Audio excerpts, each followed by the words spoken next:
Hello student, या लेक्चरमध्ये आपण पाहणार आहोत सुसंगत वाक्यांचा परिच्छेद. सुसंगत वाक्यांचा परिच्छेद म्हणजे काही वाक्य येतात, साधारणपणे 3 वाक्य असतात.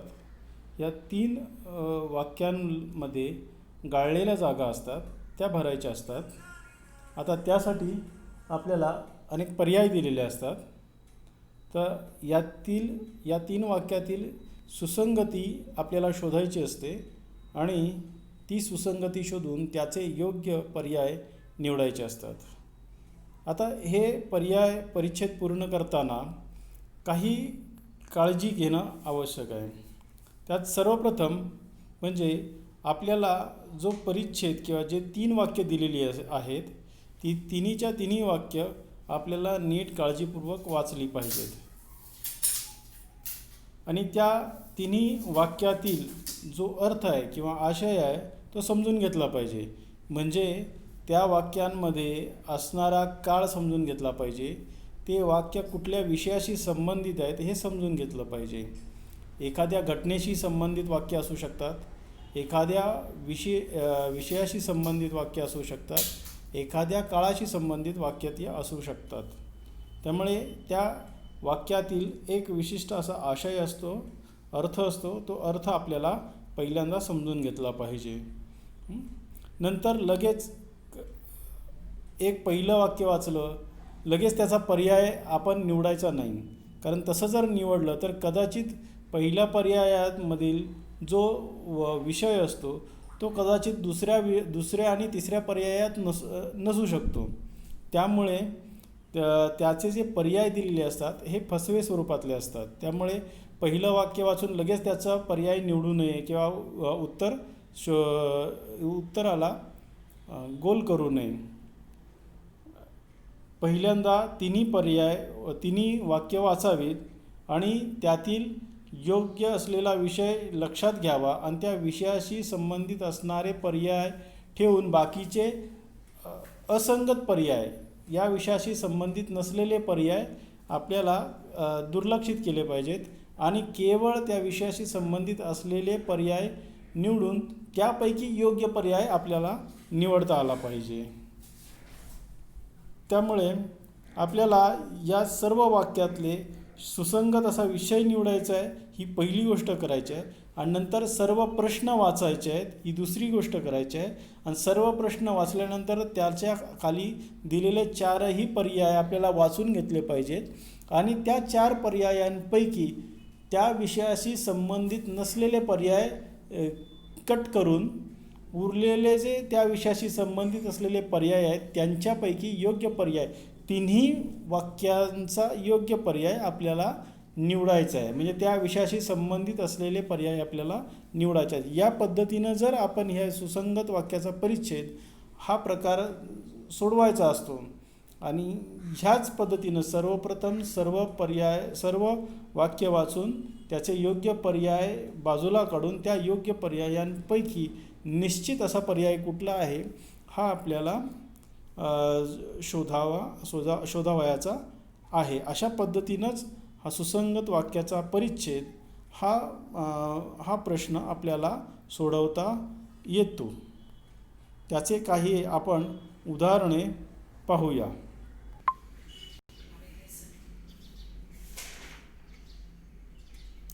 उदाहरणार्थ आता इथे पहिलं वाक्य दिलेले आहे, टिंबटिंब हा सरपटणारा प्राणी आहे. त्याचे पर्याय दिलेले आहेत साप, सरडा, पाल आणि कासव. आता हे कासव सोडल्यास बाकीचे तिन्ही सरपटणारे प्राणी आहेत. त्यामुळे या 3 पैकी योग्य कुठला हे आपण निश्चित आता ठरवू शकत नाही. त्यासाठी आपल्याला परत दुसरं वाक्य वाचलं पाहिजे. ते आहे, धान्याची सर्वात जास्त नासाडी करणारे टिंबटिंब हे त्यांचे प्रमुख खाद्य आहे. आता धान्याची नासाडीचे जे पर्याय दिलेले आहेत त्यात पक्षी, प्राणी, कीटक आणि उंदीर, यापैकी पक्षी, कीटक आणि उंदीर हे तिन्ही धान्याची नासाडी करणारे आहेत. त्यामुळे यातलाही योग्य पर्याय आपल्याला निश्चित करता येत नाही. म्हणून तिसरं वाक्य वाचायचं आहे की यात या विषारी प्राण्यास टिंबटिंबचा मित्र असे म्हटले जाते. यात विषारी प्राणी म्हटल्यावरती वरीलपैकी जो पहिला पर्याय आहे, यात साप हा विषारी प्राणी आहे. बाकीचे तीनही विषारी प्राणी नाहीत. त्यामुळे साप हा पर्याय तिसऱ्या वाक्यातून आपल्याला निश्चित करता येतो. आणि त्यावरून दुसरं जे वाक्य आहे त्यात धान्याची सर्वात जास्त नासाडी करणारा म्हणजे उंदीर हा पर्याय आपल्याला निश्चित करता येतो. अशा प्रकारे आपल्याला ह्या तीनही वाक्यातला जो विषय आहे तो आहे धान्याची सर्वात जास्त नासाडी करणारा जो प्राणी आहे, घटक आहे, जो पर्याय आहे तो आहे उंदीर. आणि त्याला खाणारा जो आहे तो आहे साप. आणि साप हा शेतकऱ्याचा मित्र असं सापाला मानलं जातं. अशा प्रकारे आपल्याला ह्या परिच्छेदातले तीनही वाक्यातले पर्याय सापडलेले आहेत. जसं पहिला वाक्यातला आहे साप, क्रमांक 1चा आहे तो.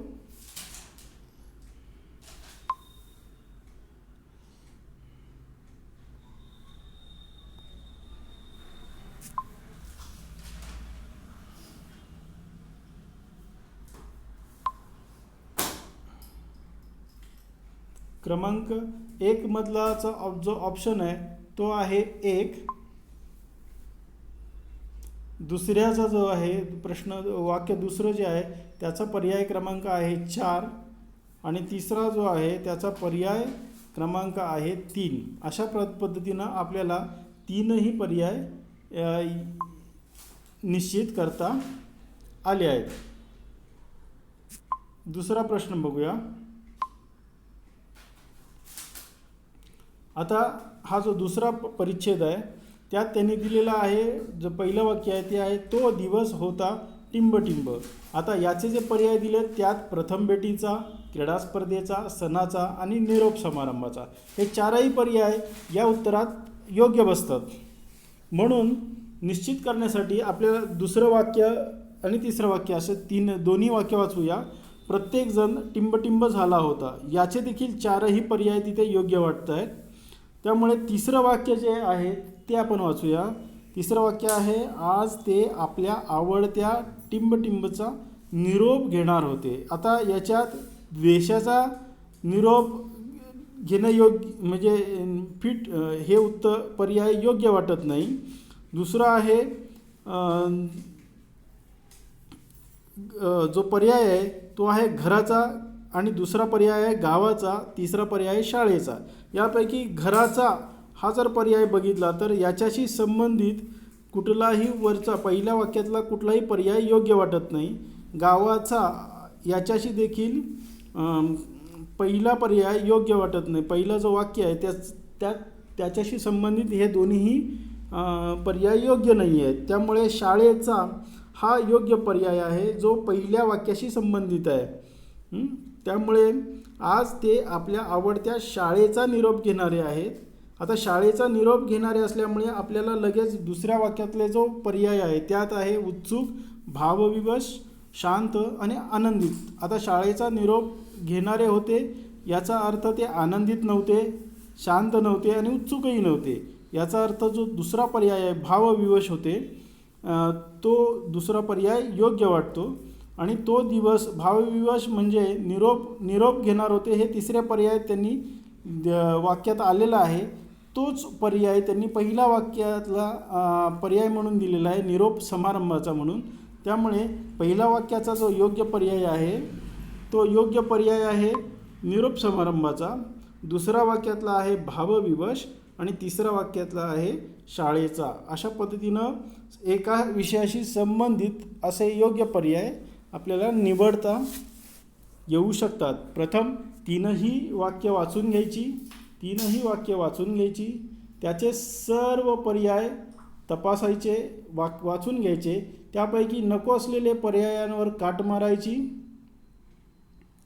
नको असलेले पर्याय बाजूला ठेवायचे आणि योग्य पर्याय निवडायचे आणि त्यापैकी योग्य पर्यायाची निश्चिती करायची. आता हे निश्चित करण्यासाठी अजून एक उदाहरण आपण पाहूया.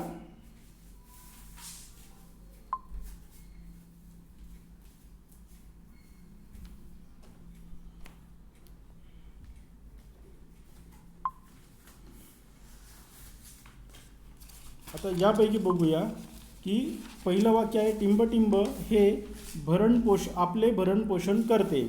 याचे जे पर्याय दिले त्यात माता, मातृभूमी, नदी आणि जमीन हे चारही पर्याय बरोबर आहेत. त्यामुळे दुसरं वाक्य वाचूया पहिल्यांदा की लोकांच्या टिंबटिंबसाठी तिचा जन्म झालेला असतो. यातही चारही पर्याय योग्य वाटत आहेत. तिसरा, आपण नतद्रष्ट लोक मात्र तिला सतत टिंबटिंब करत असतो. यात जर पहिल्या वाक्यात आपण माता म्हटलं, माता आपले भरणपोषण करत असते, तर त्यात कल्याणासाठीच योग्य वाटतो. आणि नंतर आपण मातेला अपमानित करत नाही किंवा असुरक्षित करत नाही, त्यामुळे माता हा पर्याय चुकीचा वाटतो. मातृभूमी देखील त्याच पद्धतीने असल्यामुळे तोही चुकीचा वाटतो. मग राहते नदी आणि जमीन. आता जमीन भरणपोषण करते, पण मनोरंजनासाठी किंवा नुकसानीसाठी किंवा कल्याणासाठी किंवा स्वार्थासाठी हे चारही पर्याय त्या जमिनीशी संबंधित येत नाहीत. त्याच्यामुळे जो एकमेव पर्याय राहतो तो आहे नदी पहिल्या वाक्यातला, आणि त्याच्याशी संबंधित येतो दुसरा पर्याय दुसऱ्या वाक्यातला, आणि त्याच्याशी संबंधित तिसऱ्या वाक्यातला पर्याय येतो चौथा जो प्रदूषित आहे. म्हणजे पहिल्या वाक्यात नदी आपले भरणपोषण करते, दुसरं वाक्य असं होतं लोकांच्या कल्याणासाठीच तिचा जन्म झालेला असतो, आणि तिसरं वाक्य असं होतं की आपण नतद्रष्ट लोक मात्र तिला सतत प्रदूषित करत असतो. अशा पद्धतीनं हा सुसंगत वाक्यांचा परिच्छेद पूर्ण करता येतो. म्हणजे यात काळजी काय घ्यायची की पहिल्यांदा तीनही वाक्य वाचायची, सर्व पर्याय वाचायचे, नको असलेले पर्याय बाजूला ठेवायचे आणि योग्य पर्याय निवडायचे. अशा पद्धतीनं सुसंगत वाक्याचा परिच्छेद आपल्याला योग्य पद्धतीनं सोडवता येतो.